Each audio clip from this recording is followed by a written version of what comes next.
Welcome to Akeru news. భారతదేశంలో ఎప్పుడూ లేని విధంగా విమాన ప్రయాణికులు ఒక ప్రత్యేక పరిస్థితి, ప్రత్యక్ష నరకాన్ని కూడా అనుభవించారు. భారతదేశానికి అత్యంత ఆత్మీయ అతిథి, అత్యంత అవసరమైన ఆ, వ్యక్తి రష్యా అధ్యక్షుడు వ్లాదిమిర్ పుతిన్ మన భారతదేశంలో పర్యటిస్తున్నప్పుడు జరిగిన ఈ సందర్భం. అయితే విమాన ప్రయాణికులందరూ విమానాశ్రయాల్లో ఒక బందీలుగా మారిపోయిననే ఒక పరిస్థితి మొత్తం టీవీలలో, మీడియాలో మనం చూస్తున్నాం.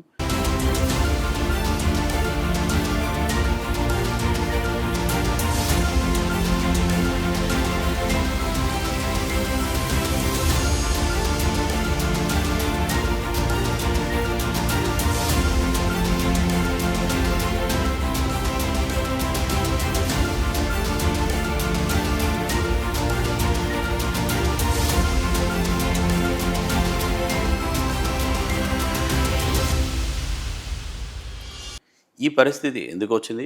ఇండిగో సంస్థ నిర్లక్ష్యమా, లేదా అసలు కేంద్ర ప్రభుత్వ వైఫల్యమా అనే విషయాలు తెలుసుకునేందుకు మన ముందున్నారు airport authority of India retired joint general manager Mallikarjun గారు ఇప్పుడు మన ముందున్నారు. ఆయనతో మాట్లాడి తెలుసుకుందాం. నమస్తే సార్. నమస్తే అండి. ఒక్కసారి మీ గురించి చెప్పండి సార్. మీరు ఇంతకుముందు ఏం చేశారు, ఇప్పుడు ఏం చేస్తున్నారు, ఆ విషయాలు చెప్పండి.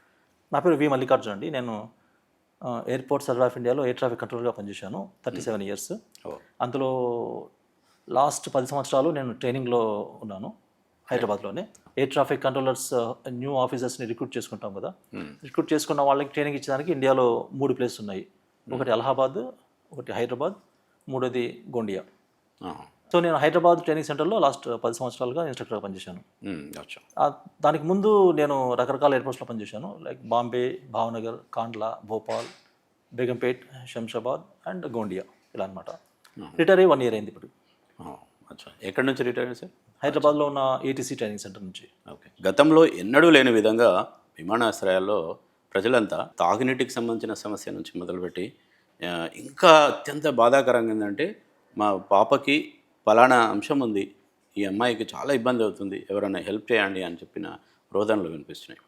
అదేవిధంగా కనీసము మెడిసిన్స్ లేకుండా, కొంతమందికి మాస్క్తో, కొంతమందికి అంటే అనేక రకాల హెల్త్కి సంబంధించిన ఇష్యూస్, కానీ అన్నిటికీ ముఖ్యంగా డ్రింకింగ్ వాటర్కి సంబంధించిన సమస్య కూడా ఎదుర్కొన్న సందర్భం ఉంది. ఇది బయట చెప్తుంటారు ఏంటంటే, కేవలము ఒక విమానం ఎప్పుడైనా హైజాక్ అయినప్పుడు ఉండే పరిస్థితిని విమానాశ్రయాల్లో మన దేశ ప్రజలు ఎదుర్కొన్నారని చెప్తున్నారు. అసలు ఎందుకు జరిగిందంటారు? దీని వెనుక అసలు ఏం కారణం? ఓకే అండి. గత 10 రోజుల్లో మీరు చూసే ఉంటారు, ప్రింట్ మీడియాలో, విజువల్ మీడియాలో కూడా చాలా ఇన్ఫర్మేషన్ ఆల్రెడీ డిసిమినేట్ అయిపోయింది. కాబట్టి పైన ఏం జరిగింది అనేది చాలామందికి ఇప్పుడు తెలిసి ఉంటుంది. నేను మీకు కొంచెం వెనక్కి తీసుకెళ్ళి దీని బ్యాక్గ్రౌండ్ గురించి చెప్పదలుచుకున్నాను ఒక 5 నిమిషాల పాటు. ఒక 3-4 మీకు కేసెస్ చెప్తాను. ఫస్ట్ 2008లో ఒక ఎయిర్క్రాఫ్ట్ యూఎస్ఏలో హొనలూలు నుంచి డిపార్ట్ అయింది. డిపార్ట్ అయిన తర్వాత డెస్టినేషన్కి పోయే మధ్యలో ఆ డెస్టినేషన్ దాటి అనదర్ 18 minutes అది ఫ్లై చేసింది ఎక్స్ట్రాగా. ఓకే, అది ఎందుకు అనేది నెక్స్ట్ ఇండియా కేసు చూద్దాం. ఇండియాలో 2008లోనే మళ్ళీ ఏమైందంటే, ఒక ఎయిర్క్రాఫ్ట్ గల్ఫ్ నుంచి డిపార్ట్ అయ్యి జైపూర్లో ల్యాండ్ అయింది. జైపూర్ తర్వాత జైపూర్ నుంచి బాంబేకి రావాలి. బాంబేకి వచ్చింది. క్రూజింగ్ ఆల్టిట్యూడ్లో ఉంది అది. బాంబేకి వచ్చిన తర్వాత కూడా ఏం రెస్పాన్స్ లేదు. అంటే ఎయిర్క్రాఫ్ట్ 100 miles మామూలుగా డిసెంట్ మొదలు పెడుతుంది. డిసెంట్ కాలేదు. బాంబేని దాటింది. ఆటో పైలట్లో ఉంది. అది ఏ ట్రాక్లో ఉందో అదే ట్రాక్లోనే బాంబేని దాటిపోయి గోవా సైడ్కి సౌత్ ఆఫ్ బాంబే వెళ్ళిపోతుంది అనమాట. ఆల్మోస్ట్ అలా ఒక 15 minutes ఫ్లై చేసిన తర్వాత ఏటీసీ వాళ్ళ continuous calling, selective calling on the high frequency mode చేసిన తర్వాత రెస్పాన్స్ వచ్చింది ఫైనల్గా. ఆ తర్వాత వాళ్ళని మళ్ళీ వెనక్కి వెక్టర్ చేయడము, తర్వాత డిసెంట్ కావడము, ల్యాండ్ కావడము, సేఫ్గా అంతా అయిపోయింది లక్కీగా. ఈ 2 కేసెస్లో ఏమని చెప్తారంటే, పైలట్స్ అంతకుముందు ఎంత కంటిన్యూస్గా పనిచేశారంటే వాళ్ళ యొక్క ఫ్యాటిక్ లెవెల్స్ ఏ విధంగా ఉన్నాయంటే కనుక వాళ్ళకి తెలియకుండానే వాళ్ళు నిధులకు జారిపోయారు అన్న ఒక ఇది ఉందన్నమాట.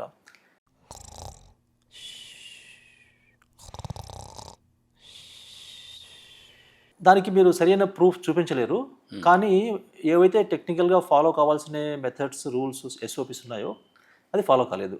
ముఖ్యంగా ఇప్పుడు మన ఇండియన్ కేసు చూస్తే కనుక ఎయిర్క్రాఫ్ట్ ఒకవేళ కమ్యూనికేషన్ ఫెయిల్యూర్ అయితే అది వచ్చేసేసి బాంబే మీదకి వచ్చిన తర్వాత అక్కడ కాసేపు హోల్డ్ చేసేసి ఒక స్పెసిఫైడ్ టైం ETA అప్పుడు అది డిసెండ్ కావాల్సి ఉంటుంది. కానీ అలా కాకుండా అది సౌత్ ఆఫ్ బాంబే పోవాల్సిన అవసరం లేదు యాక్చువల్గా. ఈ విషయం న్యూస్లో కూడా వచ్చింది.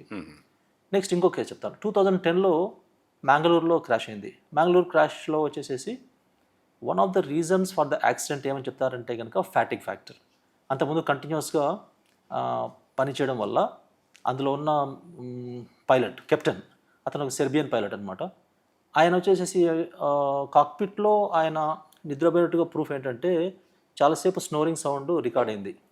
కాక్పిట్ వాయిస్ రికార్డర్లో సివిఆర్లో రికార్డ్ అయింది అది. కాబట్టి ఎప్పుడైతే మీరు చాలాసేపు అలా ఉండి ఫైనల్గా ల్యాండింగ్ టైంకి వచ్చినప్పుడు మీ యొక్క మనస్థితి సరిగ్గా ఆ బ్యాడ్ వెదర్ కండిషన్స్లో ల్యాండ్ అయ్యేదానికి మీకు సరిగ్గా హెల్ప్ చేసినట్టు ఉండొచ్చు. 2020లో క్యాలికట్లో క్రాష్ అయింది. అందులో వచ్చేసేసి ఈ ఫ్యాటిగ్ ఫ్యాక్టర్ ఎంతగా ఉన్నిందంటే అది కూడా లేట్గా టచ్ కావడము, తర్వాత రన్వేని టేబుల్ టాప్ రన్వేని క్రాస్ అయి అవతలికి పోవడము, తర్వాత వ్యాలీలోకి పడిపోవడము, అది మీకు తెలిసే ఉంటుంది యాక్సిడెంట్ కావడం అనేది. సో అందులో కూడా ఇప్పుడు ఫ్యాటిగ్ ఫ్యాక్టర్ చాలా మేజర్ రోల్ ప్లే చేసిందని నడిచింది డిస్కషన్. కానీ చివరిలో వచ్చేసేసి స్టాండర్డ్ ఆపరేటింగ్ ప్రొసీజర్స్ని సరిగా ఫాలో కాకపోవడం వల్ల ఈ యాక్సిడెంట్ జరిగింది అని ఇవ్వడం జరిగింది రిపోర్ట్. సో ఒక పైలట్ స్టాండర్డ్ ఆపరేషన్ ప్రొసీజర్స్ని ఎందుకు సరిగ్గా ఫాలో కాలేకపోయారు అంటే ఆయన మనస్థితి ఆ రోజు ఎలా ఉన్నింది అనే దానికి బ్యాక్గ్రౌండ్. కాబట్టి మిగతావన్నీ ఏంటంటే మెజరబుల్ క్వాంటిటీస్లో ఉంటాయి మిస్టేక్స్ ఏమైనా సరే. కానీ మీ అలసట లేదా మీలో ఉన్న ఉత్సాహం లేదా మీలో ఉన్న క్లారిటీ ఆఫ్ థాట్ అది ఒక మెజరబుల్ క్వాంటిటీ కాదు. కాబట్టి దీనివల్ల ఏమంటే ఇంటర్నేషనల్ సివిల్ ఏవియేషన్ ఆర్గనైజేషన్ మామూలుగా ఎప్పుడు వాళ్ళు అన్ని ఏవియేషన్ సంబంధించిన ఇష్యూస్ని స్టడీ చేస్తూ కంటిన్యూస్గా అప్డేట్ చేస్తుంటారు. అందుకే ఇప్పుడు ఏవియేషన్ అనేది సేఫెస్ట్ మోడ్ ఆఫ్ ట్రాన్స్పోర్ట్. మీరు రోడ్డు కానీ లేకపోతే ట్రైన్ కానీ లేకపోతే వాటర్ ట్రాన్స్పోర్ట్ కానీ తీసుకుంటే air transport is the safest mode of transport in spite of the accidents happening. కాబట్టి ఇప్పుడు ఫర్ ఎగ్జాంపుల్ ఇంతకుముందు ఏమయ్యేదంటే మెకానికల్ ప్రాబ్లమ్స్ వచ్చినప్పుడు ఓకే ఏ ఆస్పెక్ట్స్లో ఫెయిల్ అయింది అని దాన్ని రీసెర్చ్ చేసేసి వాడిని తీసడం మొదలుపెట్టారు. ఆ తర్వాత అలాగే పైలట్స్కి ఏటీసీఓస్కి లిక్కర్ ఈజ్ ఇష్యూ. అంటే నేను చెప్పేది జనరల్గా మనుషులకి ఉంటుంది కదా. అయితే డ్యూటీకి వెళ్ళే ముందు వాళ్ళకి బ్రీత్ అనలైజర్ టెస్ట్ BAT అంటారు, అది ఉంటుంది. అలాగే తర్వాత క్రమక్రమంగా ఏం తెలిసిందంటే communication is also a major problem. దానివల్ల కూడా అప్పుడప్పుడు యాక్సిడెంట్స్ అండ్ ఇన్సిడెంట్స్ జరుగుతుంటాయని తెలిసింది. కాబట్టి 2004 నుంచి ఇంగ్లీష్ లాంగ్వేజ్ అనేది యూనివర్సల్గా మనము పైలట్స్కి ఏటీసీఓస్కి మధ్యన ఉన్న కామన్ లాంగ్వేజ్ అది. కానీ దానివల్ల మిస్కమ్యూనికేషన్ జరగడం వల్ల కూడా యాక్సిడెంట్స్ అవుతాయి అన్న పాయింట్ నోటిఫై అయిన తర్వాత ఇంగ్లీష్ని చాలా సీరియస్గా ఇంప్లిమెంట్ చేయడం మొదలుపెట్టారు. అంటే ఏంటి, నార్మల్ ఇంగ్లీష్ స్పీకింగ్ కాకుండా దానికి ఒక టెస్ట్ అనేది డిజైన్ చేశారు. ఆ టెస్ట్ డిజైన్ అనేది రెగ్యులర్ ఇంటర్వల్స్లో జరుగుతూ ఉంటుంది అనమాట. సో పైలట్స్కి ఏటీసీఓస్కి మెడికల్ టెస్ట్ రెగ్యులర్గా ఉంటుంది, every 1 year 2 years or 4 years depending upon the age. అలాగే ఈ BAT అనేది ప్రతి ఫ్లైట్కి లేదా ప్రతి డ్యూటీకి ముందు ఉంటుంది. అలాగే ఇంగ్లీష్ అనేది కూడా చాలా పీరియడ్గా ఉంటుంది. ఇప్పుడు మెకానికల్ అనేది ఫస్ట్ మీకు చెప్పాను. ఈ ఫ్యాక్టర్స్ అన్నీ కాకుండా ఈ మధ్యన ఈ ఫ్యాక్టర్ ఫ్యాటిగ్ అలసట అనే ఫ్యాక్టర్ అనేది చాలా మేజర్ ఇష్యూ అయింది. దానివల్లనే చాలా యాక్సిడెంట్స్ ప్రపంచంలో జరిగాయని లేదా జరుగుతూ మిస్ అయిపోయాయని కానీ వచ్చింది. నేను మీకు 4 ఎగ్జాంపుల్ చెప్పాను. ఇప్పుడు అమెరికాది ఒకటి, ఇండియాలో ఆ ఓవర్ఫ్లై అయింది ఒకటి, తర్వాత క్యాలికట్ ఒకటి, మ్యాంగ్లూర్ ఒకటి. ఓకే, ఇలా కాకుండా ఇంకా ఎన్ని చిన్న ఇన్సిడెంట్స్ అవబోతూ మిస్ అయ్యో మనకు తెలియదు యాక్చువల్గా. ఫర్ ఎగ్జాంపుల్ ఓకే ఈ కారణంతో అయి ఉండి కూడా ఈ కారణం తెలియకుండా ఉండొచ్చు. ఈ కారణం మీద ఎందుకు ఇప్పుడు స్ట్రెస్ చేస్తున్నా అంటే దీని గురించి ఇంటర్నేషనల్ సివిల్ ఏవియేషన్ ఆర్గనైజేషన్ వచ్చేసి ఒక డార్క్ 9966 అనేది తీసుకొచ్చింది అనమాట. ఇది ఎప్పుడు సార్ అది? దట్ వాజ్ ఇన్ రీసెంట్గానే ఫ్యూ ఇయర్స్ కిందటే. దాంట్లో వచ్చేసేసి ఈ ఫ్యాటిగ్ రిస్క్ మేనేజ్మెంట్ సిస్టమ్ని డెవలప్ చేస్తున్నారు వాళ్ళు. దాని మీద ఆధారపడి ఏటీసీ వాళ్ళకేమో WTTL అంటే వర్క్ డ్యూటీ టైం లిమిటేషన్స్ అని, అలాగే పైలట్స్కి ఏమో ఫ్లైట్ డ్యూటీ టైం లిమిటేషన్స్ అని తీసుకొచ్చారు. సో ఇదంతా ఎందుకు తీసుకొచ్చారు? ఐక్యావ్ చెప్పిన ఇన్స్ట్రక్షన్స్ని బట్టి మన DGCA కానీ ఎందుకు చేశారంటే ఈ పైలట్స్ అండ్ ఏటీసీఓస్ ఫ్యాటిగ్ ఫ్యాక్టర్ని తగ్గించడం వల్ల సేఫ్టీ పెరుగుతుంది. ఇప్పుడు ఇలా మనం రీసెర్చ్ చేస్తూ అన్ని ఫ్యాక్టర్స్ని కన్సిడర్ చేస్తూ ఐక్యావ్ అండ్ DGCA వాళ్ళు మనల్ని ఈ సిస్టమ్ ఏవియేషన్ని శాసిస్తున్నారు. కాబట్టి క్రమక్రమంగా సేఫ్టీ నామ్స్ బాగా పెరిగిపోతున్నాయి. అందుకే నేను మొదట్లో చెప్పినట్టు it is the safest mode of transport అయింది ఇప్పుడు. సో ఇప్పుడు DGCA వస్తే ఏమైందంటే WTTL చేసినప్పుడు ఇంతకుముందు for example ATC point of view చెప్పాలంటే 4 సైకిల్స్ ఉండేవి, like afternoon, morning and night off అని. So every 4th day night duty చేయాల్సి వచ్చేది. ఓకే, ఆ తర్వాత ఈ నైట్ డ్యూటీ తర్వాత నెక్స్ట్ డే మళ్ళీ డ్యూటీ ఉండేది ఆఫ్టర్నూన్. అంటే మీరు ఇంకా పూర్తిగా నైట్ డ్యూటీ ఎఫెక్ట్ నుంచి తేరుకోకుండానే మళ్ళీ డ్యూటీ వస్తుంది. అయితే చాలా ప్రొలాంగ్డ్ డిస్కషన్స్ అండ్ ఇదంతా జరిగిన తర్వాత దాన్ని 5 nights అంటే వన్స్ ఇన్ 5 days చేశారు. ఓకే, దానివల్ల ఏమైంది, ఇప్పుడు 4 shiftsతో నడిచే ఆపరేషన్స్ 5 shifts చేయాల్సి వచ్చింది. అంటే ఒక షిఫ్ట్కి 20 మంది కావాలంటే సపోజ్ 80 మెంబర్స్తో పని జరిగేది, అది ఇప్పుడు స్ట్రైట్గా 100 అయిపోయింది. ఇంకో 20 మీకు ఎక్స్ట్రా కావాలి కాబట్టి ఏంటి మ్యాన్ పవర్ పెరగాల్సి ఉంటుంది. సో మొదట్లో మీరు ఓవర్ నైట్ ATCOస్ని తయారు చేయలేరు. Exactly the same logic FDTL ఎప్పుడైతే తీసుకొచ్చారో, ఏవైతే నామ్స్ ఇప్పుడు మన పేపర్లో రాస్తున్నారో, లైక్ 36 hours ఆఫ్ వీక్లీ రెస్ట్ని 48 చేశారు, అలాగే వీక్లీ 2 night ల్యాండింగ్స్ మాత్రమే పర్మిట్ చేశారు, ఇలాంటివి ఉన్నాయి కదా. దీనివల్ల ఏమైందంటే ఓవర్ నైట్ మీకు పైలట్స్ అనే వాళ్ళు తయారు కారు, ETC కూడా అంతే. కాబట్టి రిక్రూట్మెంట్ అనేది కంటిన్యూస్గా జరుగుతూ ఉండాలి. సో బోత్ సైడ్స్ రిక్రూట్మెంట్ జరుగుతుంది. ఆ తర్వాత వచ్చేసేసి ఆ విధంగానే అకార్డింగ్లీ ఈ షెడ్యూల్స్ కూడా తయారవుతుంటాయి. ఇంటర్నేషనల్గా ఈ మొత్తం జరిగిన ఇన్సిడెంట్ల బేస్ చేసుకొని ఈ రూల్స్ అన్ని ఫ్రేమ్ చేసినారు. రైట్. అంటే FDTL లాంటి అంటే ఖచ్చితంగా డ్యూటీ టైం సంబంధించినవి లిమిటేషన్స్ పెట్టినప్పుడు మాత్రమే ఇష్యూ అనేది ఎరైజ్ అయిందంటారా? అసలు దీనికి మూలం ఏంటి? ఓకే, ఇండిగోకి సంబంధించిన మన ఎయిర్పోర్ట్లలో అంత పబ్లిక్ అంత డిస్టర్బెన్స్ కావడానికి అంటే కారణము, ప్రత్యేకమైన కారణం ఏంటి? అది ఇది ఏమైనా కారణమై ఉంటుందా? ఇప్పుడు ఒక ఫేమస్ జోక్ ఉంది, అది నిజం కూడా అనుకోండి. వర్జిన్ అట్లాంటిక్ ఫౌండర్ ఉన్నారు, రిచర్డ్ బ్రాన్సన్ అని. ఓకే, ఆయన ఏం చెప్పారంటే, మీరు ఒక మిలినియర్ కావాలంటే ఏం చేయాలి, మీకు సీక్రెట్ చెప్తాను. మీరు బిలినియర్గా రండి, ఒక ఎయిర్లైన్స్ ఇండస్ట్రీ పెట్టండి, అప్పుడు కొన్నేళ్ళకి మీరు మిలియన్ అయిపోతారని చెప్పారు అనమాట. అంటే కోటీశ్వరుడుగా మీరు బిజినెస్ పెడితే లక్షాధికారి అయిపోతారని చెప్పారు. సింపుల్గా చెప్పాలంటే అంటే చెప్పడం ఏంటి? సో పాయింట్ ఏంటంటే ఎయిర్లైన్స్ బిజినెస్లో చాలా రేజర్ థిన్ బెనిఫిట్ ఉంటుంది. అంటే ఇది మీడియాకి కూడా ఉంటుందిలేండి. ఇప్పుడు మీరు చెప్పింది ఒకవేళ మీ శత్రువు అయితే మాత్రం ఒక పేపర్ ఒక ఛానల్లో పెట్టుకోమని చెప్తారు, చెప్పండి మీరు ఆ సలహా ఇవ్వండి అంటారు అన్నట్టు. అదేవిధంగా లేదు, ఇది యాక్చువల్ ట్రూత్. ఇది కాదు, అంటే ఇది నాట్ జస్ట్ జోక్, ఇది సీరియస్ అనమాట. ఏంటంటే ఏవియేషన్ ఇండస్ట్రీలో ఇప్పుడు ఇదే మీరు 1000 crores ఫ్యూ థౌజండ్స్ ఆఫ్ క్రోర్స్ని ఎక్కడైనా ఇన్వెస్ట్ చేస్తే వచ్చే మీ మార్జిన్ ఆఫ్ బెనిఫిట్ కంటే కూడా ఇక్కడ ఏవియేషన్ ఇండస్ట్రీలో చాలా తక్కువ వస్తుంది. ఎందుకంటే రకరకాల కారణాలు ఉన్నాయి. అది ఆల్ ఓవర్ ఇండియా. అది కూడా చెప్పింది ఎవరు? అమెరికన్ వర్జిన్ అట్లాంటిక్ ఫౌండర్ చెప్పాడు. ఇండియాలో ప్రాబ్లం కొంచెం ఎక్కువ ఉంటుంది because of various factors, particularly economic factors అనమాట. కాబట్టి ఇప్పుడు అంత రేజర్ ఉన్నప్పుడు వాళ్ళు ఏం చేశారంటే ప్రతి ఎడ్జ్ని కట్ చేస్తూ పోతారు. స్పెసిఫిక్గా ఇప్పుడు ఇండిగో గురించి చెప్పాలంటే, ఇండిగో స్టోరీ అని షెల్లీ బిశ్వజిత్ అనే ఆయన ఒక బుక్ రాశారు. ఆ పుస్తకంలో ఇండిగో సిస్టమేటిక్గా 2005 నుంచి ఎలా స్లోగా 1 aircraft నుంచి పెరుగుతూ సెక్టర్స్ని పెంచుకుంటూ, రిలయబిలిటీని పెంచుకుంటూ, ఆన్ టైం పర్ఫార్మెన్స్ని పెంచుకుంటూ, ప్రజల మన్ననని ఇచ్చేస్తూ పెంచుకుంటూ ఎలా వచ్చింది అనేది అందులో బాగా ఎక్స్ప్లెయిన్ చేశారు. పేరు మళ్ళీ ఒకసారి చెప్పండి సార్, చాలా మంది చదవడానికి. ఇండిగో స్టోరీ అంతే, written by Shelley Biswajit. Shelley Vishwajit.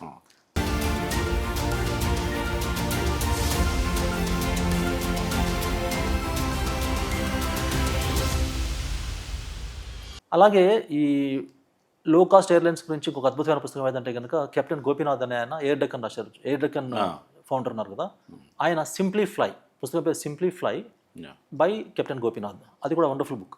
చెప్పాలంటే ఎవరైనా సరే లో కాస్ట్ ఎయిర్లైన్స్ మొదలుపెట్టే ముందు ఈ 2 గైడ్ బుక్స్గా పనికొస్తాయి అనమాట. సో అందులో వాళ్ళ యొక్క సక్సెస్ స్టోరీ గురించి రాశారనమాట. ఆ పుస్తకం బయటకు వచ్చి కూడా 4-5 years అయింది నేను చెప్పింది. ఎందుకు చెప్పానంటే ఆ పాయింట్ని, వాళ్ళు చాలా కేర్ఫుల్గా బిల్డ్ చేసిన ఇండస్ట్రీ ఇది ఇండిగో. ఎయిర్ డెక్కన్ ఏమో ఫైనల్గా వచ్చేసేసి కొంచెం ఎకనామిక్ ప్రెషర్స్ వల్ల అది కింగ్ఫిషర్కి సెల్ ఆఫ్ చేశారు. వీళ్ళు వచ్చేసేసి 20 ఏళ్ల పాటు కష్టపడి పెంచిన బేబీ ఇది. కాబట్టి వాళ్ళు అంత కేర్లెస్గా మిస్టేక్స్ చేసే అవకాశం జనరల్గా లేదు. అయితే నిన్నటి వరకు బాగున్న వ్యక్తి ఈరోజు తప్పు చేయడానికి గ్యారెంటీ ఏం లేదు. కాబట్టి 20 ఏళ్ళుగా బిల్డప్ చేసిన ఇండస్ట్రీని వాళ్ళు ఒక చిన్న కేర్లెస్నెస్ వల్ల ఏమో లేకపోతే success going to the head అంటారు కదా, ఆ టైప్లో ఏమన్నా జరిగిందో మనకు తెలియదు. కానీ జరిగిందైతే ఇది మనం చూస్తున్నది ఏంటంటే, జనవరిలో లాస్ట్ ఇయర్ ఎప్పుడైతే కనుక ఈ కొత్త సివిల్ ఏవియేషన్ రిక్వైర్మెంట్స్ కార్ అని DGCA పబ్లిష్ చేసిందో, ఆ పబ్లిష్ చేసిన తర్వాత వాళ్ళు ఏం చేశారు, టైం ఇచ్చారు. ఈ సంవత్సరం జూలై వరకు ఇచ్చారు, 25 జూలై వరకు ఇచ్చిన తర్వాత అన్ని ఎయిర్లైన్స్ని అకార్డింగ్లీ ఆ కొత్త రిక్వైర్మెంట్స్ ఆఫ్ FDTLని ఫాలో అవ్వమని చెప్పారు. అయితే మిగతా అన్ని ఎయిర్లైన్స్ ఫాలో అయ్యాయి అండ్ ఇండిగో కాలేకపోయింది అనేది అందరికీ తెలిసిన విషయమే. ఇప్పుడు అలాగే ఇండిగో కూడా లాస్ట్ 10-15 years నుంచి కూడా అందరూ ఎంజాయ్ చేశారు దాన్ని, ఫ్రూట్స్ని, డౌట్ లేదు అందులో. అయితే ఇప్పుడు ఏం జరుగుతుందంటే, వాళ్ళు ఇల్ ప్లానింగో లేకపోతే సక్సెస్ గోయింగ్ టు హెడ్ ఆ టైప్లోనో ఏదో జరిగింది. కాబట్టి వాళ్ళకి 1.5 years టైం ఇచ్చినా కూడా, ఆల్మోస్ట్ 2 years టైం ఇచ్చినా కూడా ఇప్పుడు they could not match up to the required number of the pilots probably. అందుకే జూలై నుంచి ఏవైతే మినిమం రిక్వైర్మెంట్స్ ఏవైతే ఉన్నాయో వాటిని ఫుల్ఫిల్ చేశారు. కానీ ఏదైతే నవంబర్ నుంచి ఏదైతే ఈ main regulations about the FDTL వచ్చిందో అక్కడ వాళ్ళు ఫ్లాంటర్ అయ్యారు. అందుకే వాళ్ళు చూస్తే నవంబర్లోనే కొద్దిగా అప్పుడప్పుడు చిన్న చిన్న ఇవి జరిగాయట, క్యాన్సిలేషన్స్ అవి. అయితే దేవర్ విత్ ఇన్ ద రేంజ్, అంటే ఇంకా పబ్లిక్కి దాని మీద పెద్దగా ఎఫెక్ట్ పడనంత తక్కువలో ఉందన్నమాట. కాబట్టి అది, కానీ అదేమైందంటే మీరు చూస్తే డొమినో ఎఫెక్ట్ అంటారు. అంటే ఒక షీట్ పై ఇంకో దాని మీద పడితే కంటిన్యూస్గా దాని యొక్క ఆఫ్టర్ ఎఫెక్ట్స్, రిపుల్ ఎఫెక్ట్స్ అన్నీ ఉంటాయి కదా. అలా జరుగుతూ ఫైనల్గా అది బర్స్ట్ అయ్యేసరికి December 1 అయింది. ఆ December 1 నుంచి ఆ క్యాన్సిలేషన్ పెరుగుతూ December 5కి మ్యాక్సిమం రేంజ్ పోయింది. ఆ తర్వాత మళ్ళీ క్రమక్రమంగా మినిస్ట్రీ ఇన్వాల్వ్మెంట్ వల్లను, తర్వాత ఈ గొడవల వల్ల అది నార్మల్ అవుతూ ఈ రోజుకి అది ఆల్మోస్ట్ స్టెబిలైజ్ అయిపోయింది. కాబట్టి ఈ బబుల్ బర్స్ట్కి లాస్ట్ 2 years నుంచి బిల్డప్ మొదలైంది. జూలై నుంచి ఇంకొంచెం, November 1 నుంచి ఇంకొంచెం ఎక్కువైంది. నవంబర్ అంతా కూడా కొంచెం ట్యూమల్టస్గా ఉన్నా కూడా అది పబ్లిక్ దృష్టికి రాలేదు. December 1 నుంచి అది మేజర్ లెవెల్కి పోయింది. కాబట్టి డీజీసీఏ ఎఫ్డిటిఎల్ నామ్స్ని ప్రవేశపెట్టడం అనేది ఖచ్చితంగా అవసరమే. నేను మీకు ఇప్పుడు ఇంతకుముందు చెప్పిన ఒక 4 కేసెస్ లాగానే ఎప్పుడు ఇంకోటి ఏంటంటే, ఇప్పుడు రోడ్డు మీద మీకు నిద్ర వచ్చినా లేకపోతే ఏదైనా ప్రాబ్లం ఉన్నా, అది ఏ మోడ్ ఆఫ్ ట్రాన్స్పోర్ట్ అయినా సరే, మీరు దానికి ఒక మార్గం ఉంటుంది. అంటే పక్కకి వెళ్తారు, రెస్ట్ తీసుకుంటారు, లేకపోతే ఏదో చేస్తారు. కానీ ఫ్లైట్ అలా కాదు. ఫ్లైట్లో వచ్చేసి ఖచ్చితంగా మీరు అబ్సల్యూట్లీ మెంటల్లీ ఫిట్ అండ్ ఫ్రెష్గా ఉంటేనే మీరు ఫ్లై చేయగలుగుతారు, ముఖ్యంగా పైలట్స్. రైట్, క్యాబిన్ క్రూ కొద్దిగా అటు ఇటు ఉన్నా ఓకే, అంటే పెద్ద నష్టం జరగదు. కానీ పైలట్స్ ఖచ్చితంగా 100% ఫిట్గానే ఉండాల్సి ఉంటుంది. కాబట్టి డీజీసీఏ ఎఫ్డిఎల్ నామ్స్ తీసుకోవడం అనేది 100% it is in the interest of the pilots as well as public both.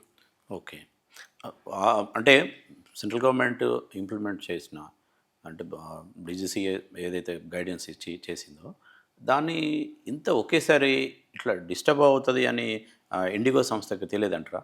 అంటే దాన్ని ఇంప్లిమెంట్ చేసే దాంట్లో ఒక పేస్డ్ మేనర్లో చేయాల్సి ఉంటుంది, లేదా ఎప్పుడు ఏది వర్క్ చేసినా అక్కడున్న మన ప్యాసింజర్స్ని డిస్టర్బ్ కాకుండా, వాళ్ళకి ఎలాంటి అసౌకర్యం లేకుండా అంటే ఎవరైనా ఆ జాగ్రత్తలు తీసుకునే చేస్తుంటారు. కానీ ఇంత మ్యాసివ్గా మొత్తం దేశమంతా విమానాశ్రయాల్లో ఇంత డిస్టర్బెన్స్ రావడం అనేది డీజీసీఏ కావాలని ఏదో నెగ్లిజెన్సీ ఉండడమా, లేదా ఇంకేదైనా వేరే కారణం ఉండి ఉంటుందా? ఇక్కడ నేను ఇంతకుముందు రిచర్డ్ బ్రాన్సన్ ఒక మాట చెప్పాను చూడండి, అది వర్తిస్తుందనుకుంటా. ఏంటంటే, because they have the very thin razor edge margin in the aviation industry. IndiGo వాళ్ళు ఇప్పుడు ఎక్కువ మంది పైలట్స్ తీసుకోవడం వల్ల వాళ్ళకున్న బేసిక్ మార్జిన్ కొంచెం తగ్గుతుంది. కాబట్టి ఉన్న పూల్తోనే కొంచెం మేనేజ్ చేద్దాము అని అనుకుంటొచ్చేమో. ఆ తర్వాత 36 అవర్స్ని 48 hours చేయడము, తర్వాత వీక్లీ 2 night ల్యాండింగ్స్ చేయడము, ఇలాంటి రిస్ట్రిక్షన్స్ వల్ల వాళ్ళకి ఎక్కువ నెంబర్ ఆఫ్ పైలట్స్ కావాలి. కాబట్టి ఆ ఎక్స్ట్రా లాస్ ఏదైతే ఉందో దాన్ని కొంచెం పొడిగిద్దామని అనుకున్నారేమో మరి. ఎందుకంటే సరే, ఇప్పుడు ఒకవేళ నేను చెప్పేది ఏంటంటే ఫైనల్లీ, సరే ఇక్కడ విషయం ఏంటంటే, ఒకవేళ గవర్నమెంట్ ఈ డైరెక్షన్ ఇచ్చింది, తప్పది, ఖచ్చితంగా తప్పే. ఇది వాళ్ళు అలా ఫాలో కాకపోవడం తప్పే. అందువల్లే ఈ ఎక్స్ప్లోషన్ జరిగింది ఫైనల్గా. ఒకవేళ మీకు డైరెక్షన్ ఇస్తే ఇది లాస్, మేము ఇది చేయలేము, లేదా ఇట్లయితే చేస్తాము అని ఒక ప్రపోజల్ కానీ, లేదా దాన్ని ఒక టైం తీసుకొని మేము ఇంప్లిమెంట్ చేస్తామని ఉండాలి. కానీ ఒకేసారి ఇంత డిస్టర్బెన్స్ రావడము ఇంకా అంటే నెగ్లిజెన్సీ లేదంటారా? ఖచ్చితంగా. ఇప్పుడు మొన్న మీరు చూసే ఉంటారు, మన ఆనరబుల్ మినిస్టర్ రామ్మోహన్ నాయుడు గారు కూడా పార్లమెంట్లో అయితే లెక్చర్ ఇచ్చారో దాంట్లో కూడా క్లియర్గా ఇండిగో అండ్ డీజీసీఏ మధ్యన కంటిన్యూస్ డిస్కషన్స్ నడుస్తున్నాయి. ఇన్స్పైట్ ఆఫ్ దట్ వాళ్ళు ఎప్పుడు కూడా క్లియర్గా మాకు టైం కావాలని కానీ, లేకపోతే వేరే విధంగా ఎప్పుడు దాన్ని ప్రొజెక్ట్ చేయలేదు అని చెప్పారు. కాబట్టి DGCA point of view, I think they have done their best, it appears. DGCA adopted a phased-wise implementation plan in consultation with all the stakeholders. Phase 1 from 1st July 2025, Phase 2 from 1st November 2025. Indigo had clearly assured full compliance with these norms and also confirmed its preparedness to undertake its winter schedule. Despite these assurances, prima facie, it was observed that internal rostering disruptions led to large-scale cancellations, causing inconvenience to thousands of passengers. అయితే IndiGo వాళ్ళు దాన్ని మీరు చెప్పినట్లు క్లియర్గా మేము దీన్ని follow కాలేం కాబట్టి మాకు ఎక్కువ టైం ఇవ్వడని, అంటే ఈ ఇన్సిడెంట్ జరగకముందే కనుక వాళ్ళు రిక్వెస్ట్ చేసి ఉంటే ఖచ్చితంగా బాగుండేదేమో మరి. అంటే ఇది చాలా అంటే కామన్ సెన్స్ ఇష్యూ కదా సార్. అంటే ఏంటి, ఒకవేళ మాకు ఇంత లాస్ జరుగుతుందని అనుకున్నప్పుడు ఇది మేము ఇప్పుడు ఇంప్లిమెంట్ చేయలేము, మాకు ఇంకా 5 years టైం ఇవ్వండి, లేదా మాకు లేదు ఈ టైంలో చేస్తాం, లేదా మీరు చెప్పిన అంటే ప్రపోజ్డ్ పర్సంటేజ్ కాకుండా ఇట్లా చేయగలం అని చెప్తారు. చెప్పాల్సిన అంటే ఈ మాత్రం జ్ఞానం ఇండిగోకి లేదని మనం అనుకోలేం కదా. కానీ అయినప్పటికీ కూడా మీరు చెప్తున్నట్టు మనం విన్నది కూడా అంటే రామ్మోహన్ నాయుడు గారు అందరికీ చెప్పిన విషయం ఏంటంటే మేము కంటిన్యూ టచ్లో ఉన్నాం, మీటింగ్ అవుతుంది, చెప్తూనే ఉన్నాం, ఎప్పుడు మాకు ఈ సమస్య మా దృష్టికి తీసుకురాలేదు. సడన్గా ఇట్లా జరిగింది, ఇప్పుడు ఎందుకు జరిగిందో తెలుసుకునేందుకు మేము చాలా ఒక ఎంక్వైరీ వేసినాము, అదంతా చెప్తున్నారు. అంటే దీని వెనుక అంటే మాకు ఎందుకు మేము ఇంప్లిమెంట్ చేసినా చేయకపోయినా మేము సెంట్రల్ గవర్నమెంట్ మమ్మల్ని ఏమీ చేయలేదు అనేది ఒక ధీమా ఏమైనా ఉండవచ్చా? అన్నాను కదా, ఇప్పుడు 20 ఏళ్ళ సక్సెస్ స్టోరీ వల్ల వాళ్ళకి అటువంటి ఓవర్ కాన్ఫిడెన్స్ ఏమైనా వచ్చి ఉండొచ్చు. ఇప్పుడు ఒకవేళ కనుక వాళ్ళు ఉన్న మ్యాన్ పవర్తో విత్ కొత్త గైడ్ లైన్స్ మనం మేనేజ్ చేయలేము అన్న ఒక ఫీలింగ్ వచ్చి ఉంటే, అంటే వాళ్ళకి ఎస్టిమేట్స్ ఉంటాయి కదా, వచ్చి ఉంటే వాళ్ళు ఏం చేసి ఉండాల్సిందంటే ఓవర్ నైట్ పైలట్స్ తయారు కారు, అది గ్యారంటీ. కాకపోతే వాళ్ళు లాస్ట్ ఫ్యూ ఇయర్స్ నుంచి ఇండక్షన్ తక్కువైందంట, అంటే పైలట్స్ని కొత్తగా తీసుకోవడం లేదు, అది ఖచ్చితంగా మిస్టేకే. ఎందుకంటే వాళ్ళకి తెలుసు వాళ్ళు చాలా అగ్రెసివ్గా ఎయిర్ కార్డ్స్ని తెప్పిస్తున్నారు అండ్ కొత్త కొత్త సెగ్మెంట్స్ని ఓపెన్ అప్ చేస్తున్నారు. మీకు తెలిసి ఉంటుంది, ఇప్పుడు వాళ్ళు ఈవెన్ ఫారిన్ కంట్రీస్ కూడా ఆపరేట్ చేస్తున్నారు. మొత్తము అంటే వాళ్ళ ఇండియాలో వాళ్ళ పర్సెంటేజ్ ఎంత సార్? 64% ఉంది 64%. Market share. ఆల్మోస్ట్ మిగతా వాళ్ళు 28 to 25%, సారీ 25% ఏమో వీళ్ళది ఎయిర్ ఇండియా ఉంది. ఎయిర్ ఇండియా అండ్ విస్తారా కలిపి, అండ్ ఎయిర్ ఇండియా ఎక్స్ప్రెస్ కూడా వాళ్ళ సబ్సిడరీ ఇంకోటి, ఈ 3 కలిపి. సో ఈ 3 కలిపి ఎయిర్ ఇండియా అని అంటున్నాం మనం బేసికలీ. సో అది కలిపి 25. సో 25 ఇది ఒక 64 అంటే 89% వీళ్ళది ఉంది. మిగతా స్పైస్ జెట్ అండ్ మిగతా అన్ని ఎయిర్లైన్స్ కలిపి 11% ఉంది రఫ్లీ. ఓకే.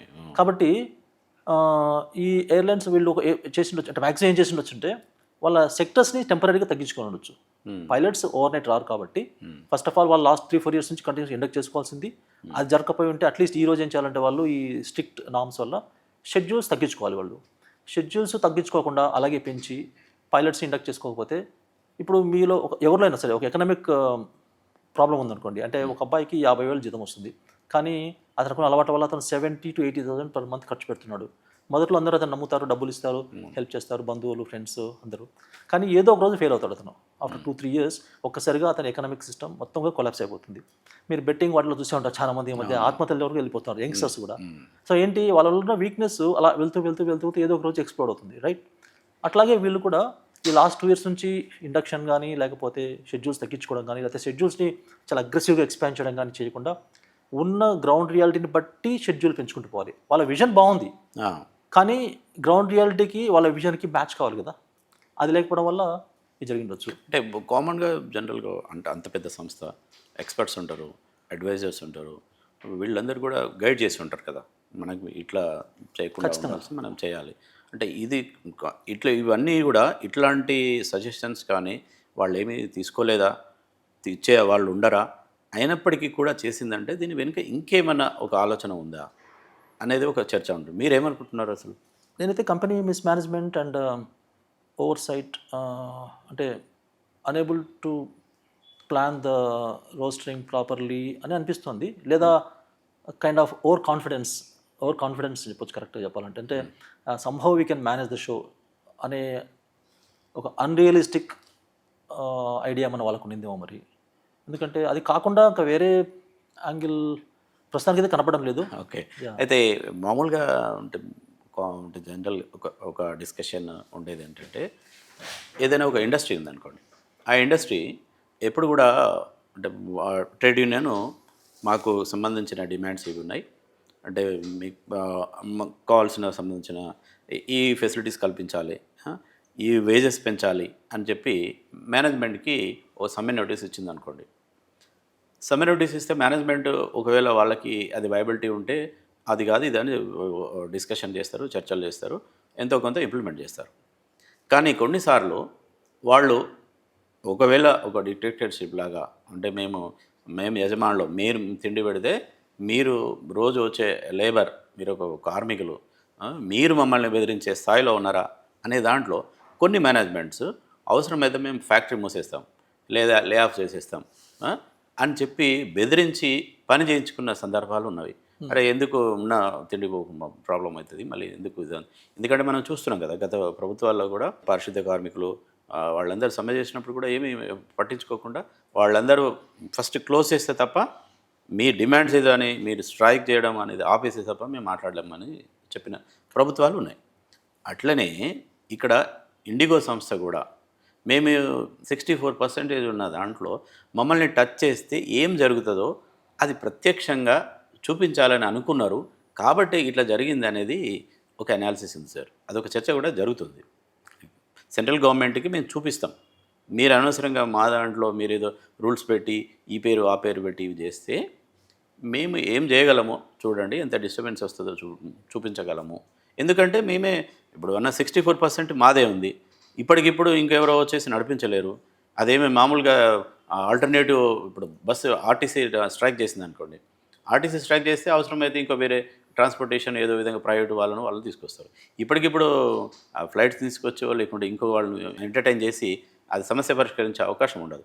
తప్పనిసరిగా ఏ సంస్థ ఇండిగో సంస్థలు అనుకుందాం, ఆ ఇండిగో సంస్థ ఏం చెప్తే అది వినే పరిస్థితి వస్తుంది కదా, అదే ప్లే చేసేది అనేది ఇప్పుడున్న చర్చ.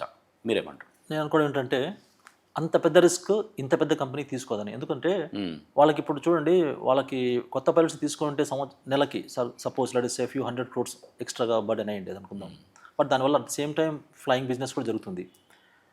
కానీ ఇప్పుడు ఈ ఎపిసోడ్ వల్ల ఏమైందంటే వాళ్ళకి few 100s of crores waste అయిపోయింది, అన్ని క్యాన్సిలేషన్స్ అయ్యాయి. అంత మెయిన్ థింగ్ ఏంటంటే 20 years నుంచి బిల్డప్ చేసిన ఇమేజ్ ఏదైతే ఉందో దానికి ఇప్పుడు చాలా చెడ్డ పేరు వచ్చింది. రేపొద్దున ఇంకొక మంచి పేరు ఆల్టర్నేట్గా ఎయిర్ ఇండియా కానీ లేకపోతే ఆకాశ కానీ ఇంకోరెవరైనా వస్తే మీకు ఇప్పుడు ఒకే రేటుకి 2 కనిపించాయి అనుకోండి. రేపొద్దున మీరు హైదరాబాద్ చెన్నై వెళ్తున్నారు, 2 కనిపించాయి మీకు సేమ్ రేట్తోనే 2 ఎయిర్లైన్స్ ఉన్నాయి అనుకోండి. అప్పుడు మీరు ఇండిగోని కాకుండా పక్కన ఉన్న ఇంకో ఆల్టర్నేట్ ఎయిర్లైన్స్కి వెళ్ళే అవకాశం ఎక్కువ ఉంది, ఎందుకంటే ఇమేజ్ వల్ల. పర్సనల్గా చూసుకున్నా కూడా ఇప్పుడు మొన్నటి వరకు ఎక్కడికి వెళ్ళాలన్నా కూడా ఫస్ట్ మనకి ఇండియానే కనిపించేది, అంటే రీజనబుల్ ప్రైస్లో కనిపించేది. కానీ రేపొద్దున మీకు సేమ్ ప్రైస్తో కనుక ఇంకోటి కనిపిస్తే ఆ ఇమేజ్ ఏదైతే పోయిందో దాన్ని బిల్డప్ చేయడానికి ఈజీ కాదు.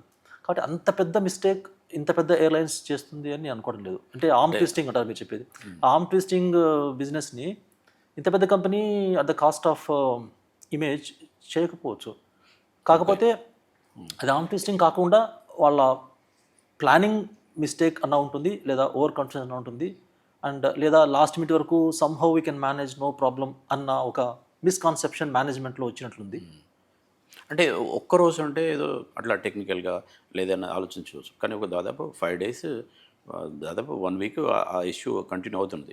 అంటే ఒక్కసారి వల్కనో బస్ట్ అయింది అనుకోండి, దాన్ని కంటైన్ చేయడం అంత ఈజీ కాదు. ఇప్పుడు డిసెంబర్ 1st నుంచి అది ఎక్స్ప్లోడ్ అయిపోయింది, ఆ తర్వాత దాని డ్యామేజ్ పెరుగుతూ పోయింది. ఎందుకంటే ఒకసారి మీకు ఒక సెక్టర్ డిస్టర్బ్ అయింది అనుకోండి, అంటే మీరు ఒక పర్టికులర్ సెగ్మెంట్ డిస్టర్బ్ అయింది, దాని ఎఫెక్ట్ నెక్స్ట్ సెక్టర్, దాని ఎఫెక్ట్ నెక్స్ట్ సెక్టర్. సో ఇక్కడ క్యాన్సిలేషన్స్ ఇక్కడ ఆగిపోవు. ఇక్కడ నుంచి పోయే పైలట్స్ ఎయిర్క్రాఫ్ట్ నెక్స్ట్ పాయింట్కి బి పాయింట్కి పోలేదు, సో అక్కడ క్యాన్సిలేషన్ అవుతుంది. మళ్ళీ బి నుంచి సి, సి నుంచి డి. అందువల్లనే మీరు చూస్తే గ్రాఫ్ దాంట్లో క్లియర్గా రాసి ఉంది పేపర్స్లో కూడా. సో కంటిన్యూస్గా డిసెంబర్ 1st నుంచి డిసెంబర్ 5 వరకు ఇలా అప్వర్డ్ సర్జ్ ఉంది.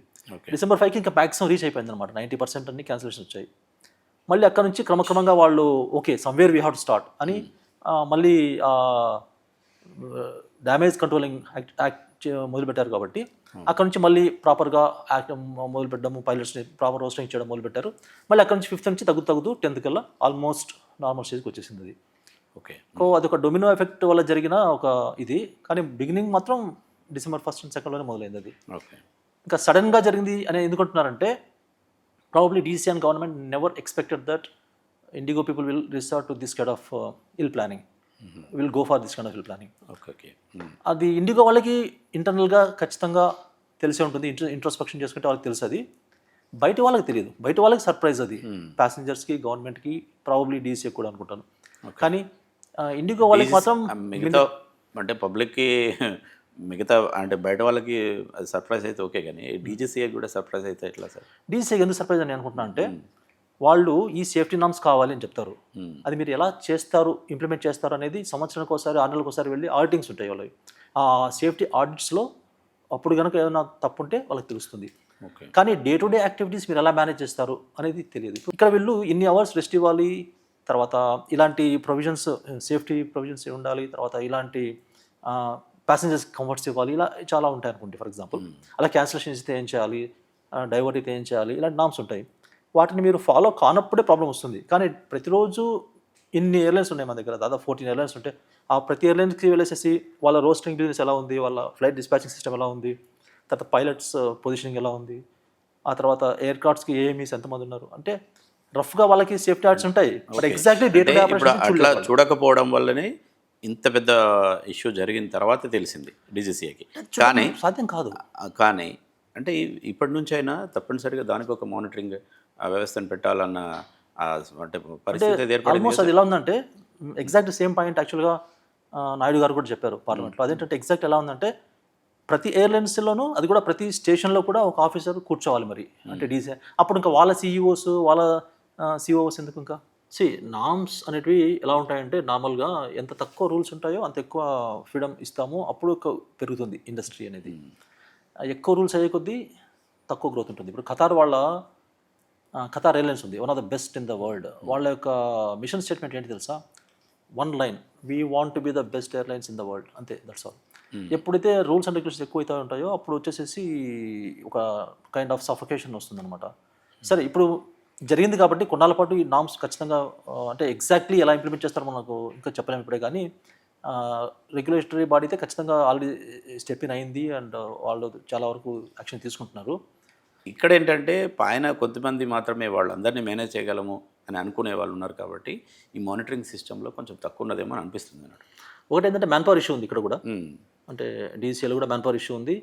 ఇప్పుడు వాళ్ళు కొత్తగా 110 మీకు సెంట్రల్ గవర్నమెంట్ సంబంధించిన ఏజెన్సీలలో ఎక్కడైనా ఇట్లనే ఉంటుంది. అంటే మ్యాన్ పవర్ ఇష్యూ ఎందుకు ఉంటుంది సార్? మ్యాన్ పవర్ రిక్రూట్ చేస్తే మ్యాన్ పవర్ ఉంటుంది, ఎగ్జాక్ట్లీ. రిక్రూట్ చేయకపోతే ఉండదు. అంటే మీరు రిక్రూట్ ఎప్పుడు చేస్తారు?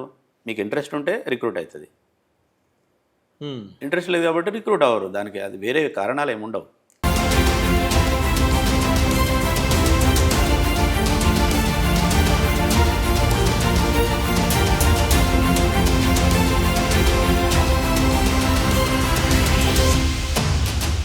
ఒకటి connecting the dots by looking back easy. ఎందుకంటే మనకి ఇప్పుడు ఒక ఇన్సిడెంట్ జరిగింది కాబట్టి మనం వెనక్కి తిరిగి ఇవి జరిగాయి అనేసి మనం అనుకుంటున్నాం. అదే ఒకవేళ కనుక ఇండిగో ప్రాపర్ ప్లానింగ్ చేసేసేసి ఈ ఎపిసోడ్ జరగకపోయి ఉంటే అప్పుడు ఈ టాపిక్స్ వెనక్కి రావు. కాబట్టి జనరల్గా ఏమవుతుందంటే ప్రాబ్లమ్ వచ్చిన తర్వాత ఎవరైనా ఇన్సిడెంట్ జరిగినప్పుడే అంటే ఇన్సిడెంట్ల నుంచే నేర్చుకుంటాం కదా. ఇప్పుడు గైడ్ లైన్స్ ఇవ్వడమేమో ప్రొయాక్టివ్ యాక్టివిటీ, అంటే ఫ్యూచర్లో యాక్సిడెంట్స్ కానీ ఇన్సిడెంట్స్ జరగకూడదు అనే ఉద్దేశంతోనే government of India aviation body. అయితే ఇక్కడ ఒక పాయింట్ సార్, అసలు నిజంగా ఇంకొక చర్చ కూడా ఉంది. ఆ చర్చ ఏంటంటే గైడ్లైన్స్ సేఫ్టీ ఆఫ్ పైలట్స్ అంటే క్రూకి సంబంధించిందే కాకుండా ఇందులో ఒక పొలిటికల్ డెసిషన్ ఉంది. అది ఇండిగో సంస్థకు నష్టం చేసే డెసిషన్. అందుకోసమే డెలిబరేట్గా కావాలని మిగతా ఇష్యూస్ ఏదైతే వాళ్ళకున్న ఆలోచన మేరకు ఈ ఇష్యూని క్రియేట్ చేసింది అనేది ఉంది.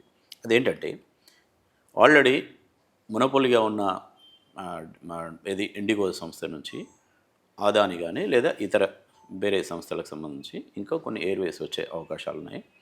దానికోసమే దీన్ని కట్ త్రూ చేసి అంటే మనం చెప్తున్నాం కదా, పొమ్మనకుంటా పొగబెట్టడం అంటారు కదా, అట్లా డీజీసీఐకి ఈ రూల్స్ పేరుతో వాళ్ళు ఇంప్లిమెంట్ చేయడానికి ట్రై చేస్తున్నారు.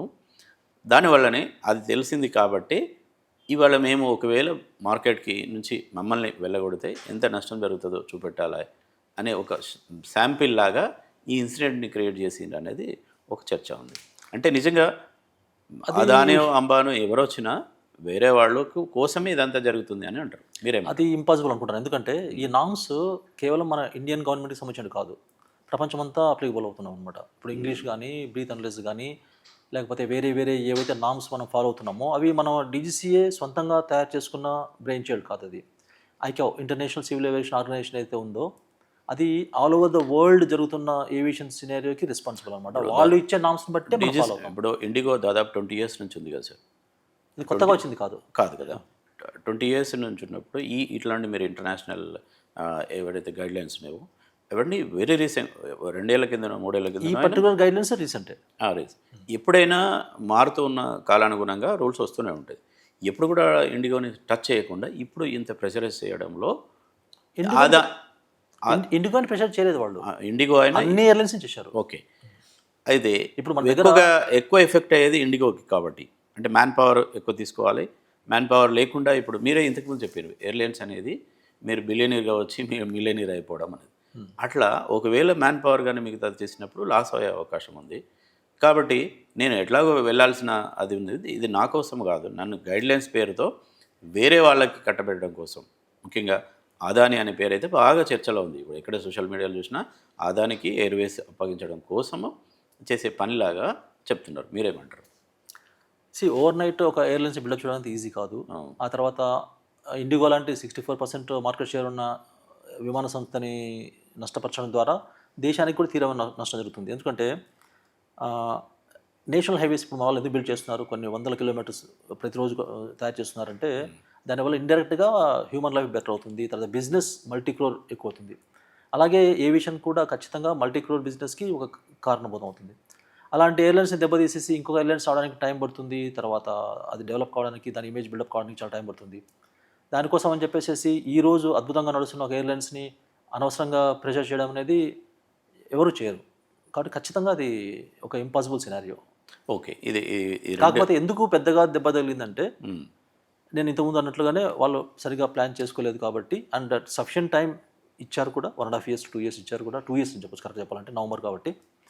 అయినా కూడా జరిగిందంటే అది వాళ్ళకి వాళ్ళు చేసుకున్న నష్టమే తప్ప అది వేరే ప్రెషర్ కాదు. ఇంకోటి ఇండిగో మీద మాత్రమే రాలేదు ఈ రూల్స్, ఉన్న 14 ఎయిర్లైన్స్కి అందరికీ ఈక్వల్గా వచ్చింది అది. Thank you sir, thank you very much sir. Thank you.